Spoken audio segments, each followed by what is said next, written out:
사람이 늙는다는 것은 몸이 약해지는 것만을 의미하지 않는다. 어쩌면 더 아픈 것은 자식들의 눈빛이 변하는 순간을 보는 일일지도 모른다. 한때는 아버지의 말 한마디에 고개를 끄덕이던 아이들이 어느 날부터 아버지를 귀찮은 존재로 바라보기 시작한다. 그 눈빛은 말보다 더 선명하다. 그리고 그 눈빛을 가장 먼저 알아차리는 사람은 늘 부모다. 오늘 이야기의 주인공은 경상도의 작은 시골 마을에서 평생을 살아온 박두식 할아버지 78살. 젊을 때는 마을에서도 손꼽히는 일꾼이었고 논밭도 꽤 있었다. 그는 평생을 자식들을 위해 살았다. 아내가 세상을 떠난 뒤에도 혼자 밥을 먹으며 이렇게 중얼거렸다. 그래도 괜찮다. 자식들만 잘 살면 됐다. 하지만 그 마음을 자식들은 조금도 모르는 듯 했다.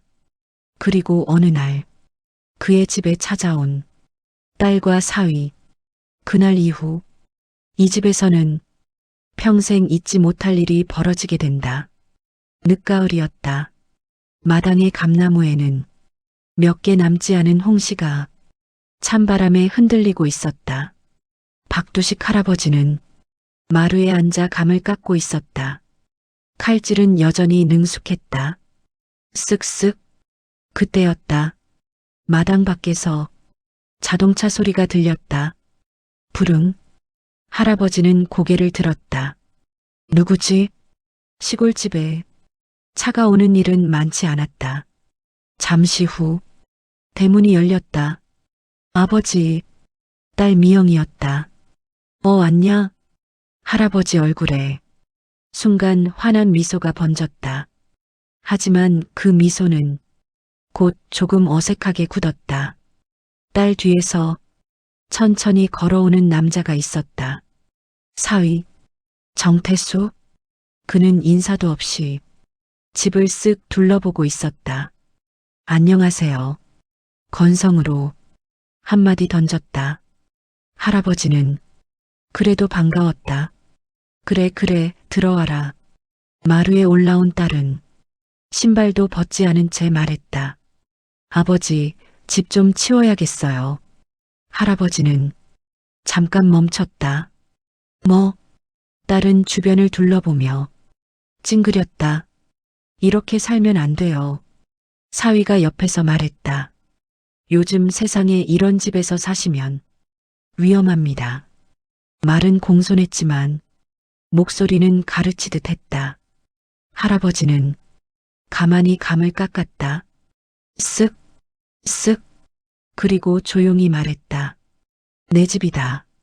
잠깐 정적이 흘렀다. 사위가 피식 웃었다.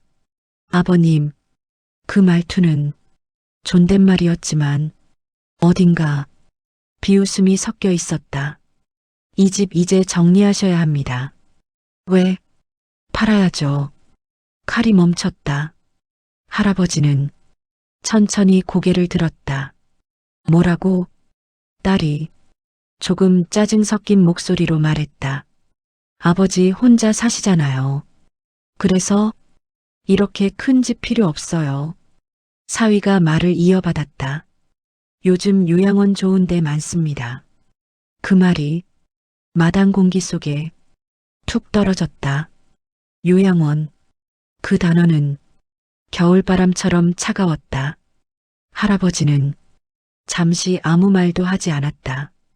그리고 감 하나를 딸에게 내밀었다. 먹어라. 딸은 받지 않았다. 아버지, 지금 감 먹을 때 아니에요. 사위가 웃으며 말했다. 아버님은 참 낭만적이십니다. 그 말투, 그 눈빛, 그 순간 박두식 할아버지는 알아차렸다. 이 사람들은 오늘 인사하러 온 게 아니었다. 그날 저녁 딸과 사위는 집을 팔아야 한다며 노골적으로 압박하기 시작한다. 하지만 그들이 모르는 사실이 하나 있었다.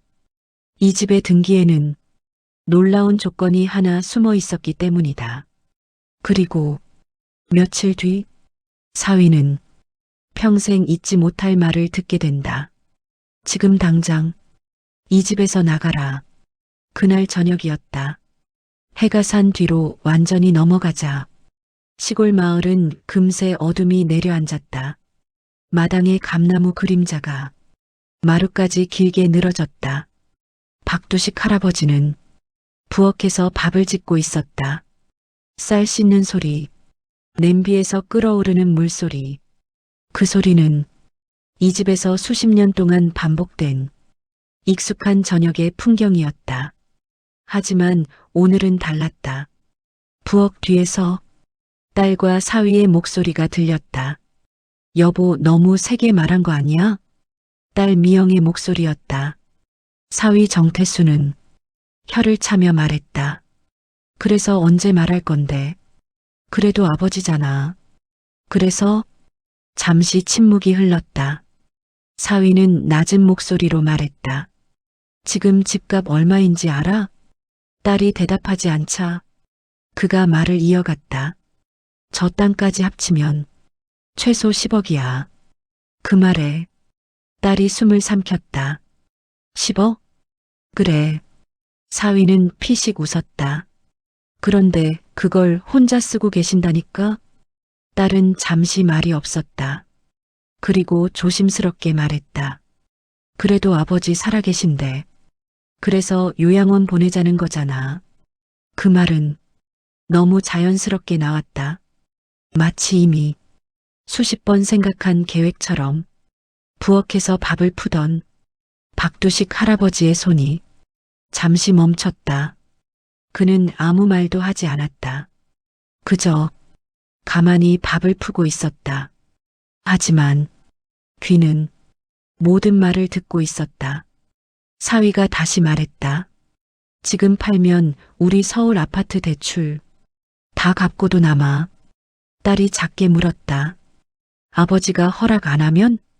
사위는 잠깐 웃었다. 그리고 말했다. 설득하면 되지. 그 웃음 속에는 묘한 자신감이 들어 있었다. 아니면 그는 말을 끊었다. 딸이 물었다. 아니면 뭐? 사위는 낮게 말했다. 방법은 많지.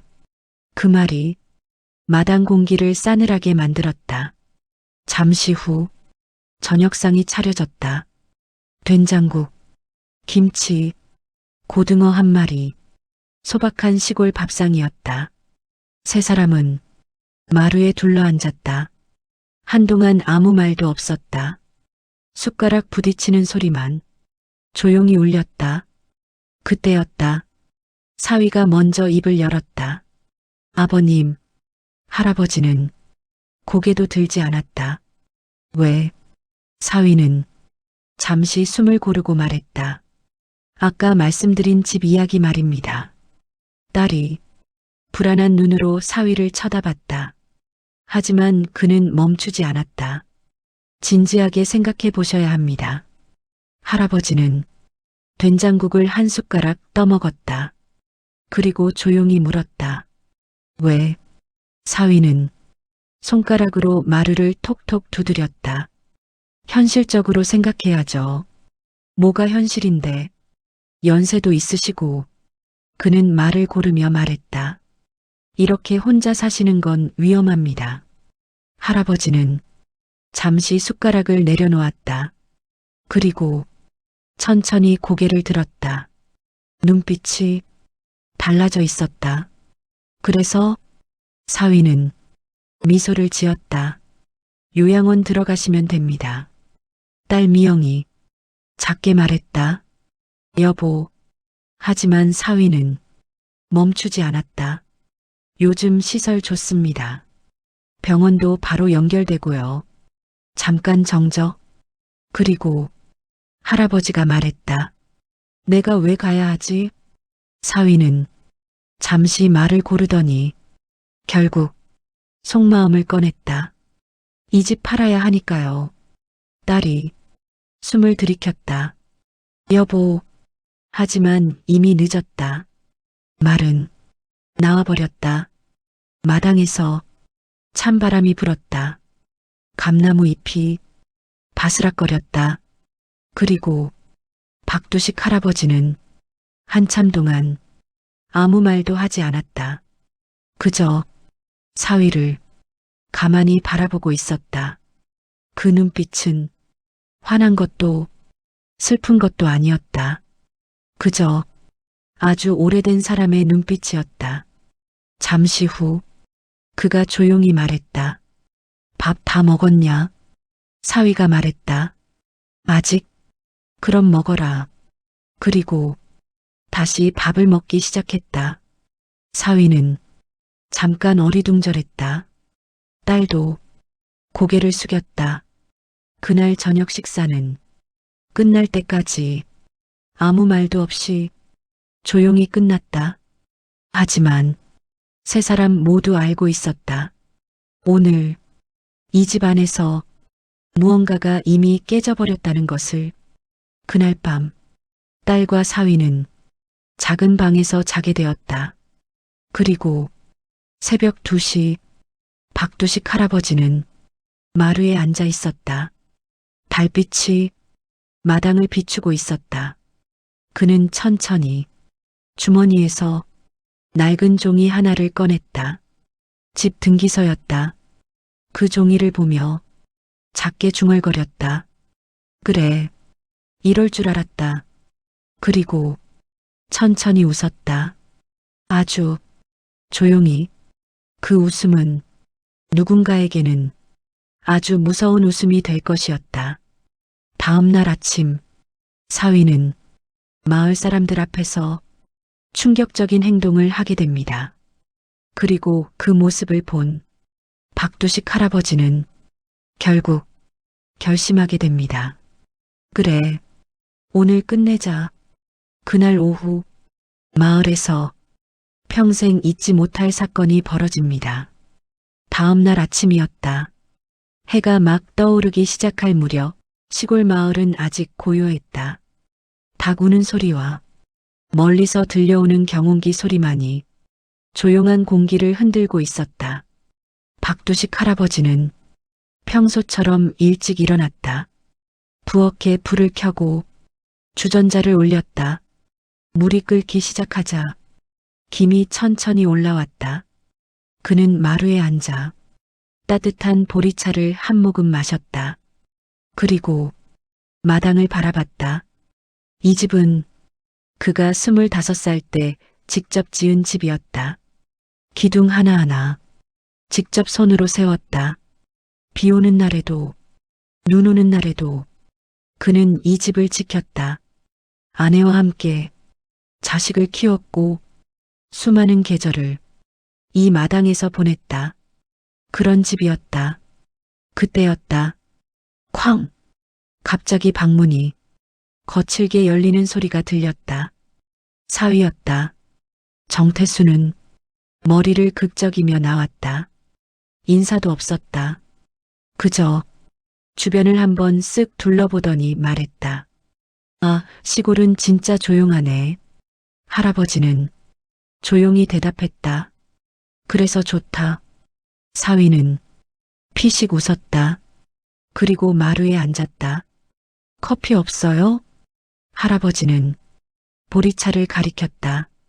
이거 마셔라. 사위는 컵을 들어 냄새를 맡더니 얼굴을 찌푸렸다. 보리차네. 그는 결국 한 모금도 마시지 않았다. 잠시 후 딸 미영도 나왔다. 아버지, 일찍 일어나셨네요.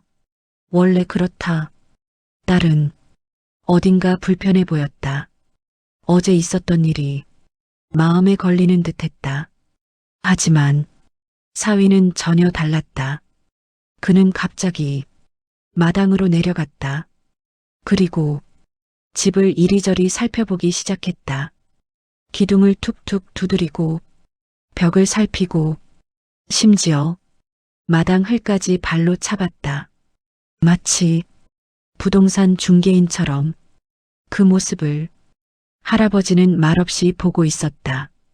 잠시 후 사위가 말했다. 아버님, 왜? 이 집 오래됐네요. 그래. 이거 보수하려면 돈 많이 들겠는데요?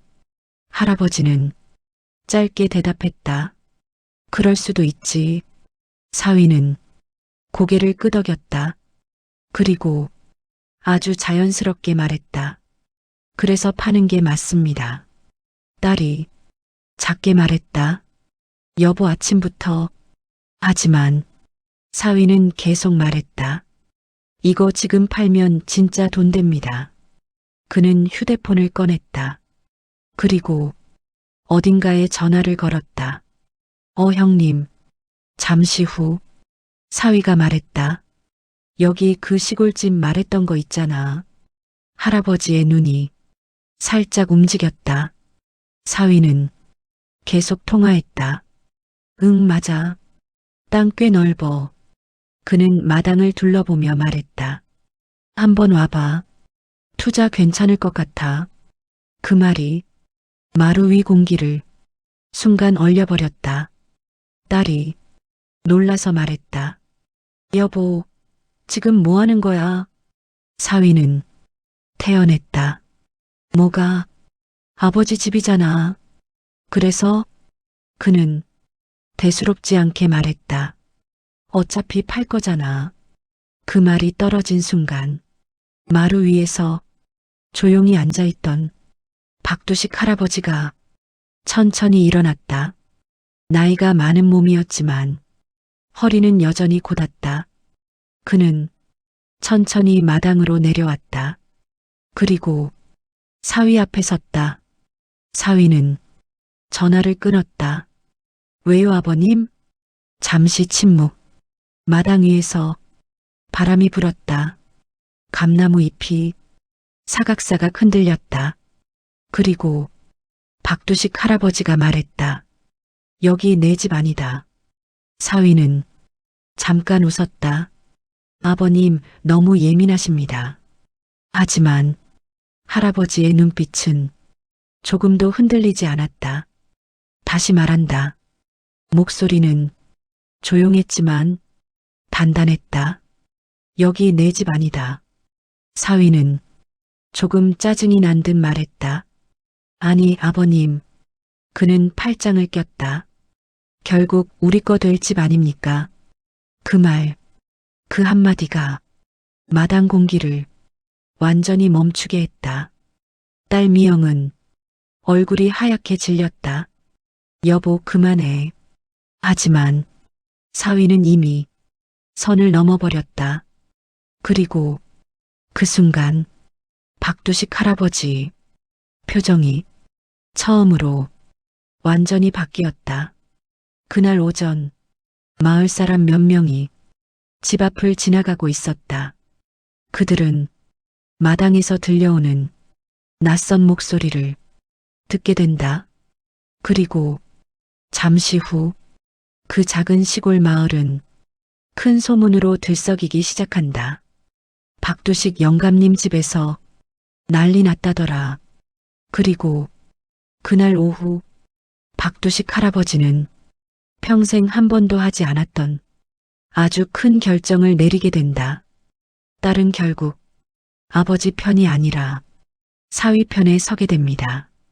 그리고 그 순간 박두식 할아버지는 집 등기서에 숨겨진 충격적인 비밀을 꺼내게 됩니다. 그 비밀을 알게 된 순간 사위의 얼굴은 완전히 굳어버립니다. 뭐라고요? 그날 오전 마당 공기는 여전히 무거웠다. 사위 정태수는 팔짱을 낀 채 서 있었고 딸 미영은 어쩔 줄 몰라 눈치를 보고 있었다. 그리고 박두식 할아버지는 두 사람을 조용히 바라보고 있었다.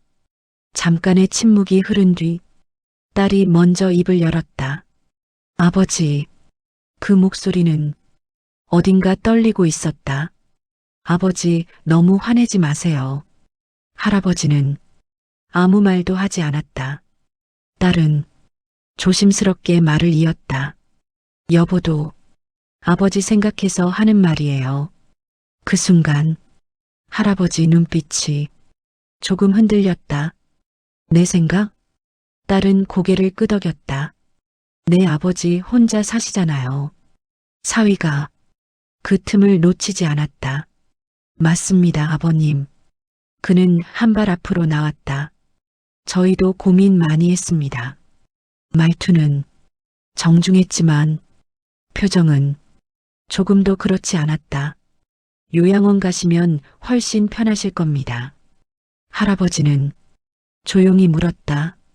누가 편하냐? 사위가 잠깐 멈췄다. 그리고 말을 돌렸다. 아버님 건강을 위해서입니다.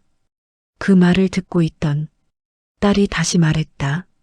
아버지, 그리고 결국 그 말을 했다. 집 하는 게 맞는 것 같아요. 그 말이 공기 속에 떨어졌다. 박두식 할아버지는 딸을 바라봤다. 아주 오랫동안 마치 처음 보는 사람처럼 너도 그러냐? 딸은 눈을 피했다. 아버지 현실적으로 할아버지가 천천히 물었다. 언제부터 그렇게 똑똑해졌냐? 딸은 대답하지 못했다. 마당에는 바람 소리만 흐르고 있었다. 그리고 잠시 후 할아버지가 천천히 돌아섰다. 그는 마루로 올라갔다. 사위가 딸에게 속삭였다. 마, 결국 이해하신다니까. 하지만 그 말은 완전히 틀린 말이었다. 잠시 후 할아버지는 방에서 나왔다. 손에는 낡은 서류 봉투 하나가 들려 있었다. 딸이 물었다. 그게 뭐예요? 할아버지는 마루에 앉았다. 그리고 봉투에서 종이 몇 장을 꺼냈다. 집 등기서였다. 사위의 눈이 순간 반짝였다. 아버님, 그건... 할아버지는 종이를 천천히 펼쳤다. 그리고 말했다. 이 집 이야기 제대로 해보자. 딸과 사위는 마루에 앉았다. 사위는 표정을 숨기지 못했다. 기대하는 눈빛이었다. 그는 속으로 생각하고 있었다. 이제 설득하면 된다. 결국 집은 우리 손에 들어온다. 하지만 그 생각은 곧 산산이 부서지게 된다. 할아버지가 종이를 가리켰다. 여기 봐라. 사위가 몸을 앞으로 숙였다. 그리고 문장을 읽었다. 그 순간 그의 표정이 굳어버렸다. 이게 뭐죠? 딸도 종이를 들여다봤다. 그리고 놀란 목소리로 말했다. 아버지, 이게 뭐예요? 종이에는 이렇게 적혀 있었다. 본 주택과 토지는 소유자 박두식 사망 시 마을 공동기금으로 기부된다. 사위의 눈이 커졌다. 기부? 딸도 믿을 수 없다는 표정이었다. 아버지, 이거 농담이죠? 하지만 박두식 할아버지는 아주 담담하게 말했다. 진짜다. 사위의 얼굴이 순식간에 굳었다. 아니, 잠깐만요. 그는 종이를 다시 봤다. 이게 언제 된 겁니까? 3년 전. 딸이 숨을 들이켰다. 왜요? 할아버지는 딸을 바라봤다. 그리고 천천히 말했다. 그때도 이럴 것 같아서 마당 공기가 완전히 얼어붙었다. 사위의 입이 벌어졌다. 아니, 그럼. 그는 말을 더듬었다. 이 집 우리한테 안 오는 겁니까? 할아버지는 짧게 대답했다. 그래. 그 순간 사위의 얼굴에서 미소가 완전히 사라졌다. 그리고 그가 처음으로 본색을 드러냈다. 아버님, 목소리가 완전히 달라져 있었다. 그건 좀 아니죠. 할아버지가 물었다. 뭐가? 사위는 이를 악물었다. 자식 놔두고 남한테 기부한다는 게 말이 됩니까? 그 말이 끝나자 박두식 할아버지는 천천히 일어났다. 그리고 사위를 똑바로 바라보며 말했다. 그래서 잠깐의 정적, 그리고 아주 조용한 목소리로 그는 이렇게 말했다. 지금 당장 이 집에서 나가라. 마당 위의 공기가 순간 멈췄다. 딸이 놀라 외쳤다. 아버지, 사위도 어이없다는 듯 웃었다. 지금 저희 쫓아내시는 겁니까? 할아버지는 대답했다. 그래. 사위는 비웃었다. 아버님, 이거 후회하십니다. 그러자 박두식 할아버지는 딱 한마디만 했다. 문 닫고 나가라. 그 말은 조용했지만 단 한 번도 흔들리지 않았다. 사위는 순순히 나가지 않습니다. 오히려 더 큰 소동을 벌이게 됩니다. 마을 사람들이 몰려들고 딸은 울기 시작합니다. 하지만 그날 오후 박두식 할아버지는 마을 사람들 앞에서 평생 잊지 못할 말을 하게 됩니다. 자식이 부모를 버리면 부모도 자식을 버릴 수 있다. 박두식 할아버지가 지금 당장 나가라. 그 말을 한 순간 마당 공기는 완전히 얼어붙었다. 딸 미영은 믿을 수 없다는 얼굴로 아버지를 바라봤다. 아버지 진짜예요? 할아버지는 대답하지 않았다. 그저 대문 쪽을 가리켰다. 나가라. 사위 정태수는 잠깐 멍하니 서 있었다. 그리고 피식 웃었다. 아버님, 지금 진심이십니까? 할아버지는 짧게 말했다. 세 번째 말 안 한다. 사위의 표정이 점점 굳어졌다. 그는 갑자기 큰 소리로 말했다. 아니, 이게 말이 됩니까? 마당이 순간 시끄러워졌다. 딸이 급히 사위를 말렸다. 여보, 그만해. 하지만 사위는 이미 흥분해 있었다. 내가 뭐 잘못했습니까? 그는 마당을 가리켰다. 이 집 결국 우리 거 될 집 아닙니까? 그 말은 집 밖까지 들릴 만큼 컸다. 그리고 그 소리를 누군가가 들었다. 대문 밖을 지나가던 이웃 할머니였다. 그녀는 발걸음을 멈췄다. 어머, 잠시 귀를 기울였다. 그리고 중얼거렸다. 그 순간부터였다. 시골 마을은 소문이 빠르다. 정말 바람보다 빠르다. 1시간도 지나지 않아 마을 사람 몇 명이 슬슬 집 앞에 모이기 시작했다. 마당 안에서는 여전히 언성이 높아지고 있었다. 사위 정태수는 화가 잔뜩 난 얼굴이었다. 그는 손을 허리에 얹었다. 딸 미영은 울기 시작했다. 하지만 박두식 할아버지는 조금도 흔들리지 않았다. 그는 마루에 서서 두 사람을 내려다보고 있었다. 그리고 조용히 말했다. 사위가 이를 악물었다. 사위는 헛웃음을 터뜨렸다. 그는 손가락으로 마당을 가리켰다.